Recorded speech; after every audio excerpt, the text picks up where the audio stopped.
नमस्कार दोस्तों, मेरे साथ है छबीला राम जी। इनको कैंसर डिक्लेयर हो गया था। इनकी बायोप्सी हुई और डॉक्टर ने देखकर बायोप्सी कहा कि आपको कैंसर है और ज्यादा समय नहीं है। ये सन 2021 की बात है, लेकिन इसके बाद आज तक ये ठीक है। इनका कहना है कि ये आयुर्वेदिक दवाइयाँ लेकर ठीक हो गए हैं। हम ये वीडियो आपको इसलिए दिखा रहे हैं कि यदि ये जो बता रहे हैं वो सत्य है तो फिर इसके ऊपर रिसर्च होनी चाहिए। एलोपैथी में अभी तक कैंसर का स्थायी इलाज नहीं है। या तो डॉक्टर ऑपरेशन करते हैं, या कीमोथेरेपी होती है, या रेडियोथेरेपी होती है। इसके बाद भी कई बार मरीज ठीक नहीं होता है। शुरुआती दौर में पहुंच गया तो बचने की संभावना होती है। यदि ज्यादा लेट हो जाए तो बचना मुश्किल हो जाता है। ऐसे में यदि कोई पेशेंट ये कहे कि वो आयुर्वेदिक दवाई लेकर ठीक हो गया है तो फिर ये रिसर्च का विषय है।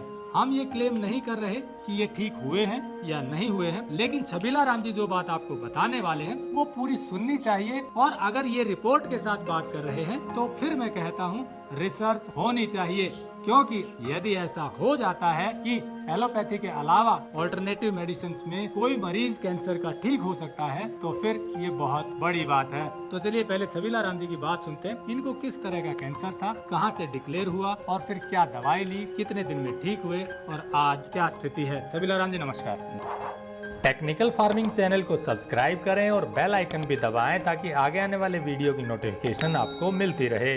क्या दिक्कत थी आपको, समस्या कहाँ से शुरू हुई, पहले तो ये बताइए। मेरे पीठ पीछे हार्ट और फेफड़े के साथ था जी, दर्द होता था। और जी फिर मैं झज्जर एम्स गया जी, उन्होंने जी कैंसर साबित कर दी। उन्होंने रिपोर्ट देखी क्या? हाँ, बायोप्सी रिपोर्ट देख के कैंसर साबित करके बोला जी ये लास्ट स्टेज पे है, खत्म है जी, अब इसका कोई इलाज हो नहीं सकता। तब इधर से दवाई लेने लगा था जी। अब मैं बिल्कुल ठीक हूँ जी। ये कब डिक्लेयर हुआ, कितना वजन था, कितना रह गया था, क्या दिक्कत आने उस लगी? वक्त पहले तो मेरे अंदर 68 वजन था। जब ये बीमारी हुई जब मेरे अंदर 38 किलो वजन आ गया। अब 67-66 किलो वजन है जी। अब ये कब की बात है? ये 2021 की बात है, यानी कि 2021 में सितंबर 2021 में 38 किलो वजन आ गया था। तो आप डॉक्टर के पास गए, आपने टेस्ट करवाए, आपने बायोप्सी करवाई जी। उसको देखने के बाद डॉक्टर ने कहा कि आपको कैंसर है। कैंसर है जी। तो उसके बाद उन्होंने ऑपरेशन के लिए बोला या नहीं बोला? वहाँ फिर दिल्ली एम्स में गए, वहाँ जी एक महीने के ऑपरेशन की डेट देते रहे, ऑपरेशन नहीं किया। और इधर से दवाई चालू थी जी मेरी रेगुलरली। उन्होंने ऑपरेशन नहीं किया नहीं और किया। डेट आगे देते रहे। आगे देते रहे डेट। और ये दवाइयाँ आयुर्वेद की आप लेते रहे? फिर 2 साल बाद वो कहने लगे, बोले जी आज ऑपरेशन करेंगे। तो मैं डॉक्टरों को मना कर गया। मगजी मैं बिल्कुल ठीक हूँ। बोले कैसे ठीक हो गया? मगजी में ये आयुर्वेदिक दवाई ली है। जब उन्होंने सुना आयुर्वेदिक दवाई ली तो क्या बोले? क्या आयुर्वेदिक दवाई से कोई ठीक होता है? ये ठीक नहीं होता है। लेकिन फिर आपकी स्थिति देखकर क्या बोले? फिर उन्होंने एडमिट कार्ड पे लिख दिया you may come whenever you need, यानी कि जब आपको जरूरत पड़े तब आ जाना। तो अभी आपको जरूरत पड़ी? नहीं। लास्ट टाइम कब गए थे एम्स में? एम्स में गया था जी, पिछला अप्रैल को गए थे जी। सन 2023 अप्रैल। हाँ जी। और आज है मई 2024। हाँ जी। अब ठीक है? बिल्कुल ठीक हूँ जी मैं। इस बीच में आपने कोई रेडियोथेरेपी, कीमोथेरेपी? कुछ नहीं किया जी, कुछ नहीं किया। कोई दवाई? इधर से ही दवाई ले गया था गुरुकुल से। तो दोस्तों जैसा छबीला राम जी बता रहे हैं कि इनको सन 2021 में दिक्कत हुई, बैक में दिक्कत हुई, सांस लेने में परेशानी थी। जब टेस्ट करवाया और बायोप्सी करवाई तो उसमें निकला कि इनको बैक में कैंसर है जो लंग्स और हार्ट के बीच में था। उसके बाद इन्होंने ऑपरेशन के लिए डॉक्टर से डेट मांगी तो वो थोड़ा टाइम लग गया। साइमल्टेनियसली इधर से इन्होंने इलाज लेना शुरू किया। आज इनका कहना है कि ये बिल्कुल ठीक है और जो नजर भी आ रहे हैं। चलिए अब आपको उस व्यक्ति से मिलवाते हैं जिनके मार्गदर्शन में इन्होंने ये ट्रीटमेंट लिया। उनसे भी यही सवाल करेंगे कि जब एलोपैथी वाले नहीं मानते हैं कि ऐसा हो सकता है तो फिर ये कैसे हो पाया है। दोस्तों आप है कमलकांत जी, इन्हीं के मार्गदर्शन में छबीलदास जी का इलाज हुआ है। आपसे जानते हैं कि ये कैसे संभव हुआ कि जिनको ये बता दिया गया था कि अब समय कम है और वो आज स्वस्थ हैं। छबीलदास जी का क्या केस था और कैसे ठीक हुआ? जीवन चिकित्सा पद्धति में हम सबसे पहले रोगी के जीवन में बदलाव करते हैं। दुनिया में जितनी भी चिकित्सा पद्धतियां हैं वो कार्य करती है शरीर के ऊपर। जिस समय हमारे शास्त्र लिखे गए आयुर्वेद के, तो उस समय हमारा जीवन बहुत ही अच्छा था, इसीलिए केवल औषधियों की बात उसमें की गई। जीवन चिकित्सा पद्धति जो आयुर्वेद की संतान है उसके अंदर हम क्या करते हैं, सबसे पहले व्यक्ति के जीवन में बदलाव करते हैं। दूसरा फिर हम काम करते हैं व्यक्ति के मानसिक स्तर पर, कि एक पेशेंट को जब ये बोल दिया जाता है कि आपकी लाइफ 1 महीना है या 20 दिन की है, तो मानसिक रूप से एक तरीके से अपने आप को ये मान लेता है कि मैं समाप्त होने वाला हूँ। जीवन चिकित्सा पद्धति असंभव को संभव करने का प्रयास करने की एक पद्धति है। और ऐसे ही रोगियों पे हम काम करते हैं जिनका डॉक्टरों ने जवाब दे दिया हो या जिनकी लाइफ 1 महीने। तो सबसे पहले उनका मानसिक स्तर बढ़ाया गया, जीवन में बदलाव किया गया। उसके बाद हमारे आयुर्वेद में कुछ रसायन औषधियाँ हैं। जीवन चिकित्सा पद्धति में उन्हीं रसायन औषधियों को गौमूत्र, दूध, गंगा जल, नर्मदा जल के साथ एक विशेष मिश्रण में हमने तैयार किया और वो मिश्रण हमने रोगी को दिया। उसको देने से एक तरफ तो उसकी जीवनीय शक्ति बढ़ी और दूसरी तरफ जो उसके शरीर में गांठ है, ट्यूमर है, उनको खत्म करने के लिए गौमूत्र के साथ शोधित करके हमने हरड़ है, कचनार है, पुनर्नवा है, मकोय है, आपका अर्जुन है, ऐसी 77 औषधियों को हमने मिश्रण करके गौमूत्र के साथ शोधित करके जीवन चिकित्सा विधि से दी। तो हमने पाया कि जिस पेशेंट के लिए डॉक्टरों ने 1 महीने बोला लाइफ, वही पेशेंट अगले 3-4 महीने में जो चल नहीं पाता था, 20 कदम चलने में उसको समय लगता था, वो तेजी से चलने भी लगा, काम भी करने लगा।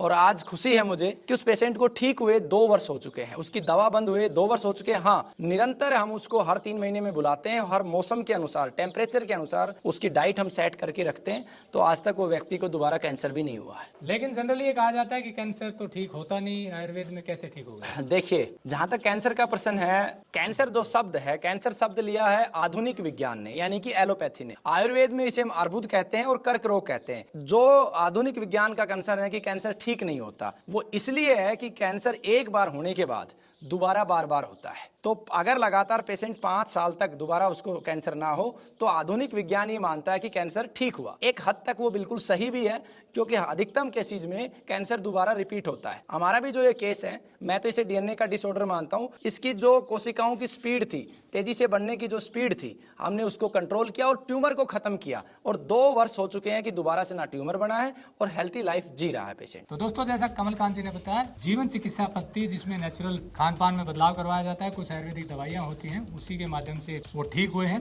जैसा हम अक्सर कहते हैं, यदि ये सत्य है, कंडीशनल है, आपने बताया, पेशेंट ने भी बताया, जो आपने सुना, अगर ऐसा है तो ये रिसर्च का विषय है और इस पर डिटेल में रिसर्च होनी चाहिए, क्योंकि पहले की रिपोर्ट पेशेंट के पास है, अब की पेशेंट की स्थिति सामने है, पेशेंट खुद कह रहा है कि मुझे दिक्कत थी, डॉक्टर ने ये बोला और आज वो स्वस्थ है। यदि ऐसा है तो डॉक्टर जो इलाज कर रहे थे उनके साथ, जो उनकी रिपोर्ट है उनके साथ, जो इलाज कमलकांत जी ने दिया उनके साथ, ये सारा रिसर्च होनी चाहिए। सब चीज़ों को, पहलू को देख करके अगर ये चीज़ें आगे बढ़ती हैं तो एक कॉमन चिकित्सा पद्धति डेवलप हो सकती है आयुर्वेद के माध्यम से, जो ज़्यादातर मरीज पर काम करती हो। कमलकांत जी का भी कहना है कि सारे मरीज ठीक नहीं होते हैं, 50 से 60% या कभी कभी उससे थोड़े ज़्यादा मरीज ही ठीक हो पाते हैं।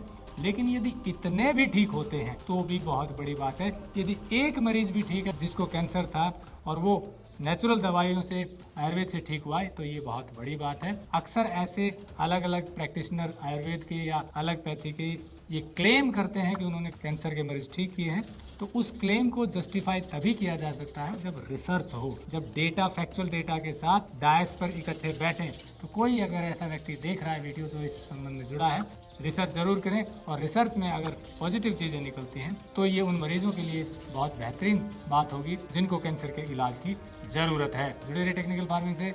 नमस्कार, जय हिंद।